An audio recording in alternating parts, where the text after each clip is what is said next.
चलो देखो भाई, थोड़ा सा ट्रिगोनोमेट्रिक इक्वेशन देखो।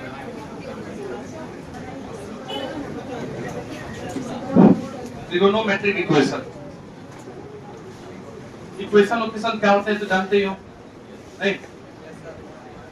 जैसे ये x माइनस 2 इक्वल टू 0 है, ये इक्वेशन है नहीं है?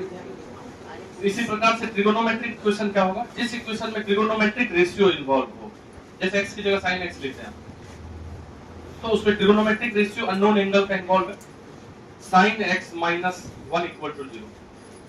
तो बताओ x क्या होगा? ये कैसा इक्वेशन है? ट्रिगोनोमेट्रिक इक्वेशन, क्योंकि ऐसा इक्वेशन जिसमें अननोन एंगल का ट्रिगोनोमेट्रिक रेशियो इन्वॉल्व हो, ठीक है, तो क्या बोलेंगे? Trigonometric equation. इसमें x हम फाइंड कर लेंगे, समझ गए बात? जो भी निकालना होगा निकाल लेंगे, वही बात। थोड़ा सा लिख लेते हैं फटाफट। An equation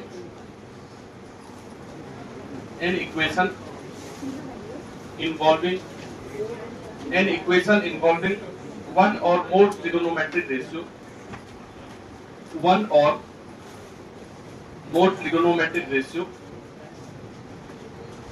or more trigonometric ratio, of unknown angle is called an equation involving one or more trigonometric ratio of unknown angle is called trigonometric ratio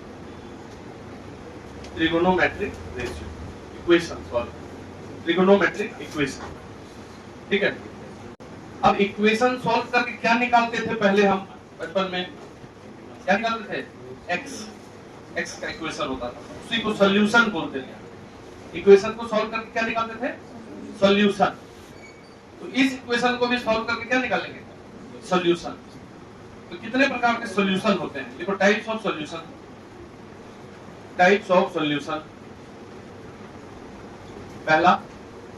पहला principal solution.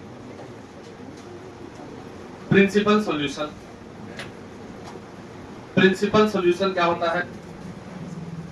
Solution of trigonometric equation lie in the interval 0 to 2 pi। Solution of trigonometric equation which lie in या फिर lie in interval 0 to 2 pi। Solution अगर एक round में हम निकाल दिए 0 से 2 pi के बीच में, तब हम उसको क्या बोलेंगे? प्रिंसिपल सॉल्यूशन बोलेंगे। समझे कि बात क्या बोल रहे हैं? जैसे यदि कोई तुमको बोले कि sin x equal to half, तो sin x हाफ कहां होता है? पॉजिटिव है ये, तो साइन पॉजिटिव कहां होता है? फर्स्ट और सेकेंड। तो हाफ होगा यहाँ, ये है π/6 30 डिग्री, और एक बार हाफ यहाँ भी होगा इस π/6, मतलब ये पाई होता है, ये 0 होता है, इसको बोलते हैं हम पाई माइनस π/6। अस्थिर से एंगल को समझो, ये तो 180 होता है पाई, इसमें कितना पीछे चले जाना? π/6। समझे कि नहीं बात? तो वहां भी हाफ होगा और यहाँ भी हाफ होगा, मतलब साइन थीटा हाफ जो होगा वो π/6 पे भी होगा, और पाई माइनस π/6 दैट इज 5π/6 वहां पे भी होगा। पाई में लिखे हैं हम, पाई की जगह 180 रख दो तो डिग्री में आएगा। तो साइन थीटा हाफ है, तो कितना जगह हाफ आया? 0 से 2 पाई में 2 जगह। एक राउंड में अगर हम चले यहाँ तक तो 2 जगह, और अगला राउंड आएगा तो और आएगा कि तो आते ही रहेगा ना। समझ लीजिए बात। तो अगर 0 से 2 पाई में ही हम सॉल्यूशन देने लगे, तब हम उसको क्या बोलते हैं? Principal solution. बात समझ लीजिए। उसके बाद होता है जनरल सॉल्यूशन।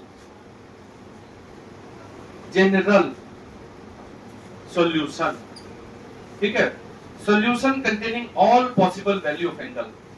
ठीक है, solution containing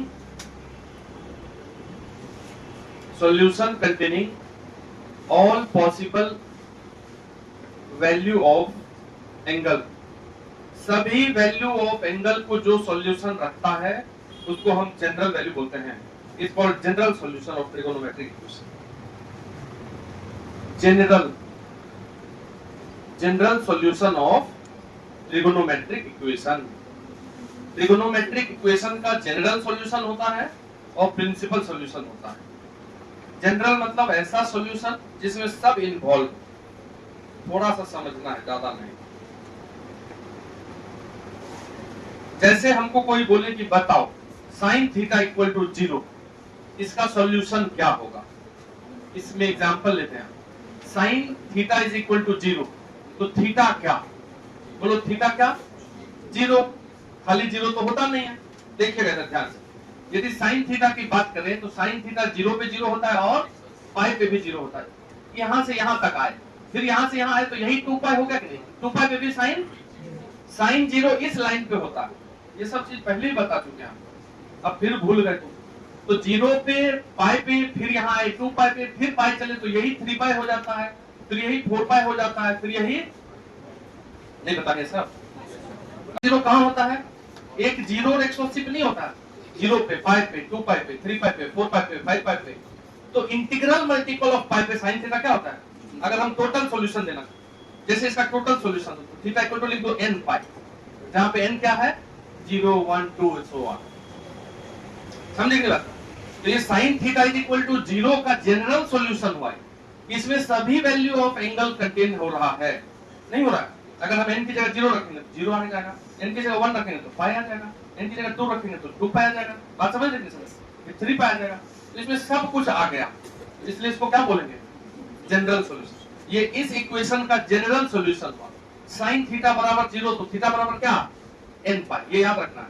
sign theta equal to 0 तो थीटा इक्वल टू क्या, समझ रहे हैं ना थोड़ा सा बात, तो भी लिख लो एग्जांपल। कुछ मिस्टेक हो जाता है सॉल्व करते वक्त, लिखो ना मिस्टेक, ठीक है, mistakes in solving equation. Equation solve करते वक्त क्या मिस्टेक करते हैं, क्या मिस्टेक करते हैं, देखो पहला हो जाता है लॉस ऑफ रूट। रूट का लॉस, रूट समझते हो ना, वही जो सॉल्व करके निकालते हैं, जैसे क्वाड्रेटिक में x रूट होता था वैसे किसी भी इक्वेशन का रूट, ठीक है। तो लिखो एक लाइन, लॉस ऑफ रूट कैसे हो जाता है, अवॉइड, हम सॉल्व करते वक्त अवॉइड करेंगे cancellation, avoid cancellation of factor, factor को कैंसिल करना अवॉइड करेंगे, it may cause loss of root, loss of root का कारण बनता है। कैसे सर, तो जैसे हम एक इक्वेशन ले लेते हैं, sine square theta equal to half sine theta, बोले सॉल्व करो, बोलेंगे इसको सॉल्व कीजिए, करने बोल दिए। तो यदि फैक्टर कैंसिल करते हैं, यदि हम स्क्वायर में से एक साइन और एक साइन कटा देते हैं, साइन थीटा क्या हो गया हाफ, तो थीटा इक्वल टू जो भी आएगा 30 डिग्री ही मान लेते हैं, एक आया, ऐसे तो बहुत आएगा। लेकिन कैंसिल नहीं करेंगे तब क्या होगा, हाफ साइन थीटा, कैंसिल नहीं करते इधर ले आते हैं, sine square theta minus half sine theta equal to 0, sine theta को कॉमन कर दो तो sine theta minus half equal to 0, यहाँ से तो 2 को साइन थीटा, इसको 0 करेंगे तो साइन थीटा बराबर 0, इसको 0 करेंगे तो साइन थीटा बराबर हाफ, तो 2 एंगल, यहाँ से तो थीटा 0 भी आया, यहाँ से थीटा 30 आया, तो देखो तो यहाँ पे एक ही आया था, 0 कैंसिल हो गया, रूट लॉस कर गए, समझ लेंगे बात। आना चाहिए था 2 को, आया एक ही, काटने से ही होता है। जब हम इक्वेशन सॉल्व करते हैं तो अवॉइड कैंसिलेशन ऑफ फैक्टर, अगर हम अवॉइड करेंगे तो उसको बाद में चेक करना पड़ेगा। तो ये सब चीज बड़े होकर के सीखते हैं, ठीक है, काट कूट नहीं करते हैं, ठीक लीजिए। अभी हम सिर्फ एक पॉइंट बता रहे हैं कि इक्वेशन सॉल्व करते वक्त ऐसे काट कूट नहीं करेंगे, ऐसे सॉल्व करेंगे, उसमें क्लियर। अब इसका अलग सॉल्यूशन आएगा, 0 का जनरल सॉल्यूशन, उसका अलग आएगा, दोनों होगा सॉल्यूशन, दोनों। और वही तो बोले, और का क्या मतलब होता है, एंड मतलब यूनियन हो, इंटरसेक्शन हो, तो एंड किसको बोलते हैं, तो पता है, ठीक है। नेक्स्ट लिखो एक्स्ट्रा रूट, ये सब मिस्टेक है भाई, एक्स्ट्रा रूट। तो लिखो during solving trigonometric equation, during solving trigonometric equation या कोई भी इक्वेशन है ना, during solving equation, squaring the equation at any step, squaring the equation at any step, squaring the equation at any step should be avoided. Square जो कर देते हैं ना, स्क्वायरिंग बोथ साइड, वो भी अवॉइड करने का चीज है, उसमें रूट ज्यादा आ जाता है। जैसे लिखा हुआ है साइन थीटा बराबर 1, इसको सॉल्व कीजिए, कर देंगे सॉल्व, साइन थीटा 1 कहां कहां होता है ये निकाल देंगे, नहीं निकालेंगे, कहाँ होता है sine theta 1? Hardik Pandya, sine theta 1 कहाँ होता है? और एंगल को 270 पे 1 होता है कि -1 होता है? देखो एंगल को ऐसे दिमाग में रखो, ये 0 होता है सर, कितना को बोलते हैं 180, बोलते हैं कि नहीं? तो पाई हो गया। फिर बीच में ये पाई बाय 2 है, आधा है इसका, है कि नहीं है?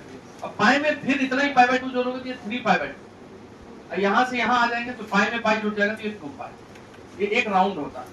और फिर 2 पाई में पाई बाय 2 जोड़ेंगे तो 5 पाई बाय 2। अब ये सब कितना बार, 20 बार बताएं। देखो एकदम बच्चा तरीके से समझो, इसमें कितने खटाल, चारों खटाल बराबर है, एक खटाल पाई बाय 2 का, दूसरा भी पाई बाय 2 का, तीसरा भी पाई बाय 2 का, पाई बाय 2। तो यहाँ जो पाई बाय 2 है, इसमें ये पाई बाय 2 ऐड कर देंगे तो पाई, इसमें ये पाई बाय 2 ऐड कर देंगे तो 3 पाई बाय 2, इसमें पाई बाय 2 ऐड कर देंगे तो 2 पाई, तो 2 पाई में पाई बाय 2 ऐड करेंगे क्या होगा? 5 पाई बाय 2। फिर इसमें पाई बाय 2 ऐड करेंगे, ये 5 पाई बाय 2 को तुम 2.5 पाई समझो, 2.5 पाई में आधा पाई जोड़ोगे तो फिर क्या हो जाएगा? 3 पाई। फिर 3 पाई में आधा पाई जोड़ोगे तो 3.5 पाई, तो 7 बाय 2। फिर इसमें जोड़ेंगे तो फिर ये पूरा 4 पाई, 3.5 के बाद 4, 4 के बाद 4.5, 4 के बाद आधा आधा बढ़ा, 4.5 कैसे लिखोगे बताओ? 9 बाय 2 पाई लिखेंगे। 4.5 के बाद 5, 5 के बाद 5.5, 5.5 को क्या लिखेंगे बताओ? 11 बाय 2। फिर 5.5 के बाद 6, 6 के बाद 6.5, 13 बाय 2। तो इस प्रकार से तुम नहीं जोड़ सकते, सबको समझ में आना चाहिए, ठीक है? तो ये एंगल होता है, तो साइन थीटा यहाँ 0, यहाँ 0, साइन थीटा 1 यहाँ होता है, होता है कि नहीं होता है? साइन थीटा 1 कहाँ होता है? वो वाला एंगल पे होता है, pi by 2, 5 pi by 2, 9 pi by 2, 13 pi by 2, उस पे होता है कि नहीं होता? तो यदि इसको सॉल्व करोगे तो वही थीटा आना चाहिए, क्या आना चाहिए बताओ? पाई बाय 2, फिर आना चाहिए 5 पाई बाय 2, पाई बाय 2 के बाद 3 पाई बाय 2 गया, फिर 5 पाई बाय 2, 7 पाई बाय 2 गया, फिर 9 पाई बाय 2, फिर 11 गया, फिर 13, इस प्रकार से एक छोड़। अगर तुम इसको स्क्वायर कर देते हो, स्क्वायरिंग बोथ साइड, अगर हम अपने मन से स्क्वायर कर देते हैं क्या हो जाएगा? Sine square theta equal to, तो यहां से तो 2 इक्वेशन बन जाएगा। अगर साइन स्क्वायर थीटा 1 है तो साइन थीटा 1 भी हो सकता है और साइन थीटा -1 भी हो सकता है। तो एक्स्ट्रा रूट हुआ कि नहीं हुआ? तो यदि साइन थीटा 1 है तो इतने सॉल्यूशन आए ये सब, लेकिन अगर हम इसका सॉल्यूशन करेंगे, बोलेंगे नहीं ये स्क्वायर करके सॉल्व करेंगे, स्क्वायर जैसे ही कि sine square theta equal to 1, तो ये भी आ गया और ये भी आ गया, तो इसमें तो ये दोनों सॉल्यूशन हो जाएंगे। ये 1 वाला ये तो बढ़ गया कि नहीं सॉल्यूशन, समझ गए बात? तो एक्स्ट्रा रूट हो जाता है जब हम इक्वेशन को दोनों तरफ स्क्वायर करते हैं। तो बोलो तो वो किए हैं सर, बस जूम करते रहते थे, नहीं किए हैं, स्क्वायरिंग बोथ साइड्स, धड़ाधड़ सॉल्व। तो उस समय वही क्वेश्चन रहता था जिसमें एक्स्ट्रा नहीं आता, लेकिन जब अब आएगा क्वेश्चन तो अगर स्क्वायर किया तो एक्स्ट्रा रूट आएगा। उसको अगर कर देता है कोई आदमी तो फिर क्वेश्चन देख के उसको एलिमिनेट करके चेक करना पड़ता है, ये वाला आंसर नहीं था अपना, इसको फिर हटाना पड़ता है। इसलिए शुरू में कोशिश करेंगे नहीं करने, ये पॉइंट लिख लीजिए एग्जांपल के साथ। तीसरा, ड्यू टू नेग्लेक्टिंग, अरे भैया मिस्टेक कहाँ होता है ये बता रहे हैं। तो due to neglecting the denominator, neglecting the denominator, किसी इक्वेशन में यदि न्यूमरेटर और डिनोमिनेटर हो और हम डिनोमिनेटर को नेग्लेक्ट कर दें, कैसे? जैसे मान लो इक्वेशन ये दे दिया x² - 3x + 2 / x - 2 = 0, इक्वेशन है, बोलो सॉल्व करो। तो कोई बच्चा डिनोमिनेटर को नेग्लेक्ट कर रहा है, कैसे? इसको 0 में इंटू कर देते हैं, चलो नेग्लेक्ट हो गया, वो खत्म। x² - 3x + 2 = 0, अभी क्वाड्रेटिक है, x - 1 and x - 2 = 0, यहाँ से x कितना आया? 1 और 2, तो आंसर बोल के वो चला गया, बोला देखिए डिनोमिनेटर को उधर इंटू कर दिया। लेकिन यदि ये आंसर तुम बोल दिए तो ये एक्स्ट्रा रूट का ही केस है, एक्स्ट्रा रूट के अंदर ही चल रहा है। यदि तुम ये दोनों आंसर बोल दिए तो 2 पे तो ये डिनोमिनेटर भी 0 और ऊपर वाला भी 0 हो जाएगा, 0/0 बन जाएगा। और कभी भी अगर 0/0 या 1/0 या समथिंग बाय 0 आ गया तो गड़बड़ चीज है, समझने बात को? तो इसलिए ये आंसर गलत हो गया, यहाँ रूट एक्स्ट्रा हो गया। तब क्या करेंगे सर? तब सर ऐसे इसको ये सॉल्व करना गलत हो गया, तब इसको ऐसे सॉल्व करेंगे, x² - 3x + 2 x - 2 = 0, ऊपर वाले का फैक्टर यही बना देंगे और फिर इसको काट देंगे और फिर x - इसका केवल 1 सॉल्यूशन होगा, 1। 2 पे क्वेश्चन ही गलत हो जाता है, समझ गए बात को? अगर तुम इस डिनोमिनेटर के उधर 0 में लेके चले गए, हटा दिए, तो 2 को आंसर आया जिसमें एक्स्ट्रा रूट आया 2 आ गया, 2 पे क्वेश्चन गलत हो जाता, लेकिन अगर उसको सॉल्व करके वहीं उड़ा दिए तब सॉल्व किया केवल 1 आंसर आया, तो तुम बोलो ये सब नहीं करेंगे सर, ऐसे ही बना करके चेक कर लेंगे कि 2 पे तो क्वेश्चन अनडिफाइंड है, तो वो भी कर सकते हैं। जो आंसर आया उस पे एक बार क्वेश्चन देख लेंगे, क्वेश्चन में पुट करके देख लो कि गलत गलत तो नहीं आ रहा, तो फिर हटा देंगे, कर लेना थोड़ा देर बाद। एग्जांपल लिखो जरा सा देर है, समझे? अंशु कुमार, अंश कुमार,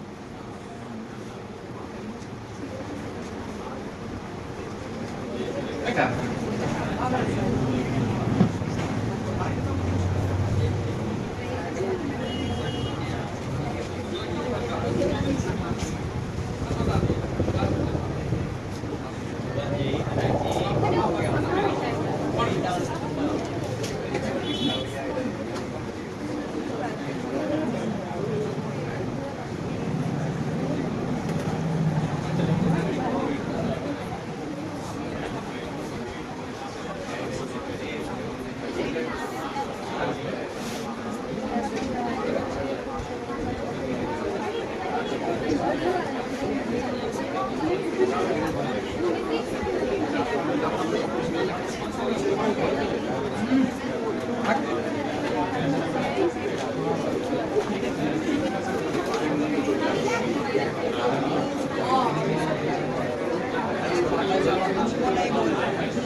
चलो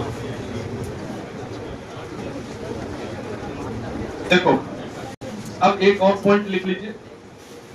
जो ट्रिग्नोमेट्रिक इक्वेशन या इक्वेशन है कुछ है, जब बड़े लेवल पे आता है तो जो आंसर आता है उसको चेक कर लेते हैं क्वेश्चन में देख करके। तो आंसर जो भी नेक्स्ट पॉइंट में लिखो, answer should not contain such value, answer should not contain such value, चलो such value of angle, such value of angle at which any term in question is undefined। जैसे एक example लिखते हैं हम, मान लो कि एक क्वेश्चन लिख देते हैं हम यहाँ पे tan 3x minus tan 2x upon 1 minus tan 3x tan 2x equal to 1। इसको सॉल्व करना है, x निकालना है। इधर देखिए, तो ये किसका फॉर्मूला है? tan a माइनस, अच्छा ऊपर में माइनस तो नीचे प्लस होता है ना, tan a minus tan b 1 plus tan a tan b, ये किसका फॉर्मूला होता है? tan a minus b। अब यही नहीं जानते हैं तो काहे सॉल्व करेंगे? तो ये है tan a माइनस b, तो 3x माइनस ये 2x, देखो इक्वल टू क्या आ गया? 1। तो tan 3x माइनस 2x क्या हो गया? 10x इक्वल टू 1, तो x कितना बताओ तो? 10x इक्वल टू 1 तो x कितना? 10 कहाँ 1 होता? 45 डिग्री। एक वैल्यू हुआ ये, ऐसे तो और होगा जब जनरल सॉल्यूशन की बात करें। एक वैल्यू 45 डिग्री हुआ, तो ये जो 45 डिग्री है, 45 डिग्री आंसर दे दिया चले गए तो गलत हो जाएगा, क्योंकि 45 डिग्री अगर हम क्वेश्चन में जाके रखेंगे, ये जो tan 2x है तो 90 हो जाएगा। At x equal to 45 tan 2x that is tan 90 हो जाएगा, 2 into 45। और tan 90 क्या होता है? वो तो डिफाइन ही नहीं होता। तो हमारा जो आंसर आया उस पे क्वेश्चन का कोई टर्म अनडिफाइन हो गया, तो वो आंसर में नहीं होना चाहिए। समझ गए? ये सब घटना होते रहता है। 45 डिग्री चलेगा, 45 पे तुम्हारा क्वेश्चन में गायब हो जाएगा, तो वो आंसर नहीं, क्वेश्चन ही गलत है, तो मतलब इसको सॉल्व नहीं करेंगे, नहीं देंगे आंसर। ठीक है, ये बात है, तो लिख लीजिए।